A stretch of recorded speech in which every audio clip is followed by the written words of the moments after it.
This is another episode of Standup Comedy, your host and MC, celebrating 40-plus years on the fringe of show business. Stories, interviews, and comedy sets from the famous and not so famous. Here's your host and MC, Scott Edwards.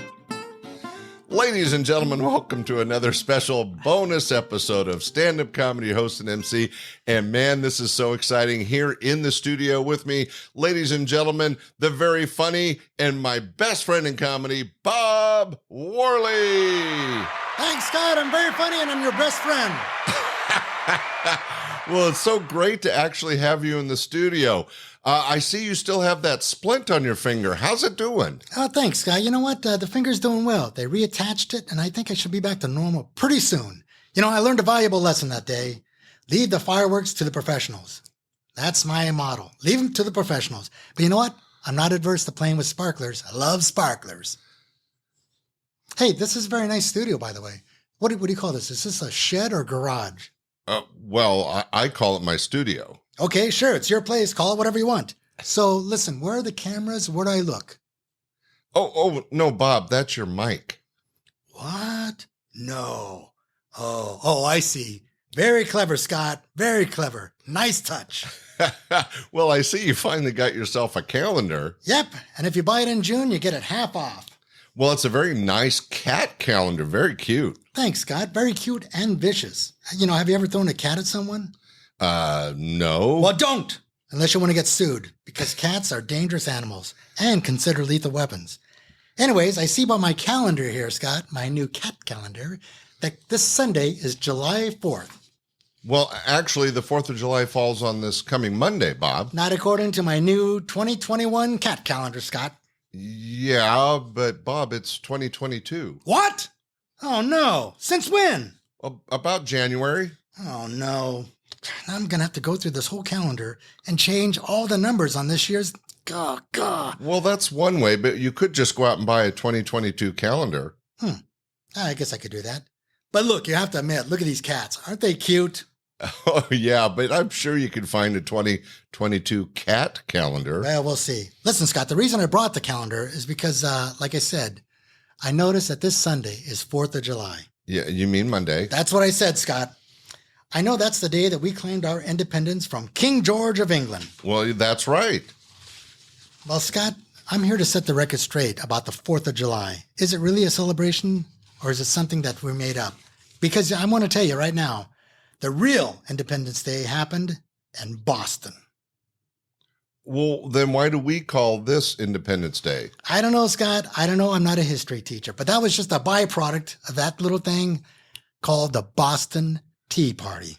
Okay, I'm trying to recollect my history. Didn't that happen in 1773? I think it was December 16th, if I'm not mistaken. But America declared independence in 1776, like 3 years later. Well, Scott, again, I am not a history teacher. But you know, the Boston Tea Party, which, by the way, was not a real party because they didn't serve cakes, nothing. They dressed up for nothing. Anyways, but the Americans, they were there. You know the reason why they were there dumping that tea in the bay? I'll tell you, Scott. It's because we don't like tea. We don't want to drink that crappy English tea. We're coffee drinkers, Scott. This is America, and we drink coffee. What? That's right. Yeah, everybody knows that, Scott. We are a country of coffee drinkers. Well, when you go out for breakfast, when they come up to ask you if you want anything, what do? They bring a coffee pot and go, would you like some coffee?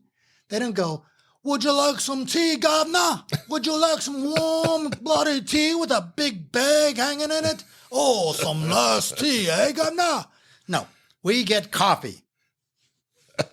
Well, I like tea. Well, yeah, I know you like tea, but it's iced tea. That's a different story, Scott. It's not like that lukewarm, baggy coffee. Yeah, I get sick just thinking about it. Well, I had no idea you were so adverse to a simple beverage. Scott, it is un-American. People from the U.S. of A. have nothing but disdain for jolly old England's beverage of choice. You can just ask anybody. American, that is. So that's when the Boston Tea Party, when it happened, the Americans dumped that tea in the ocean and set everything else in motion. That's where it all began. That's where our independence really started. You're never going to hear this in a history class, Scott. They won't tell you that. But I'm here to set the record straight. Down with the British and their freaking tea. We don't like warm beer either. Just put that in there. We like our beers ice cold.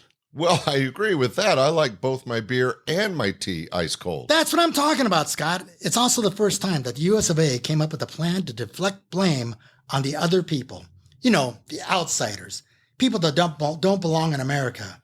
That's why we dressed up like the Indians, or as we call them today, Native Americans. When we dumped that tea in the Boston Bay and dressed like Indians, it fooled everybody. Scott, that's known as American ingenuity. Wow. I'm just lost for words, Bob. I can't blame you, Scott. I feel the same way. When I learned about this, I tell you, I didn't know what to think. You know, and we almost got away with blaming it on the Indians, except for one guy. One idiot showed up dressed like a Indian from India. Turban, the works. What a bonehead. But you know, they weren't really explicit about the disguises. And you know that man's name? His name was Robert Morley. But he later on turned that M into a W, and he was known as Robert Worley. And Scott, that man was my grandfather. Grandfather? Really? Bob, I find that hard to believe. I know, it's crazy, right? That guy, he's got a lot of stories. Heck, you should have seen him when he was at the Civil War. Appomattox, he was there when they signed the peace treaty. That guy is a crazy guy. Well, crazy's definitely a word for it. Hey, how about we light these sparklers and celebrate America's birthday? Well, let's do it outside, Bob. Okay, it's your studio. We can do whatever we want. Anyways, happy birthday, America.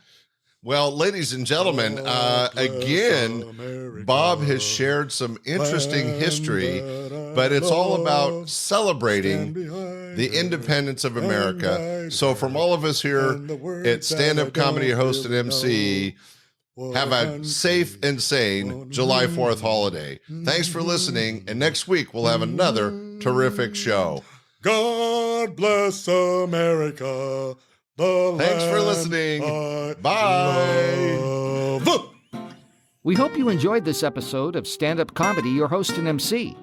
For information on the show, merchandise, and our sponsors, or to send comments to Scott, visit our website at www.standupyourhostandmc.com.